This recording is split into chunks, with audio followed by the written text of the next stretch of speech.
We'll guide you through how to add slide or page numbers in PowerPoint. If you find this useful, then consider subscribing and liking the video. Here we are in a PowerPoint presentation. Having page numbers and slide numbers is really convenient because people looking at it can then easily identify the slide they're currently on. What I really like about it as well is that means I can easily go and reference it. I can go and say, go and check out slide number 3, slide number 2. So make sure it's just full guide and don't skip anything. Otherwise you may go and miss an important part of this.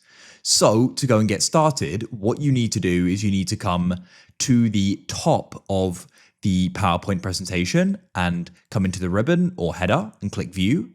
Come over to the left, find the option for slide master in master views. Just scroll to the top on the left here and click this first option. So it's this top option. Then you want to go and press insert at the top and you want to go and find the option for slide number and click there. Click on slide number and press apply to all. Now you want to come to the bottom right here and you can go and select the slide number and you want to come and press home. And then what you can do here is you can go and change things like the font and we can make it bold. You can go and change the font and the color. You go and get the idea. And now if we then go and press view at the top, come over to the left and go and select normal, you'll go and see that now applies to them all. As you can see, look in the bottom right.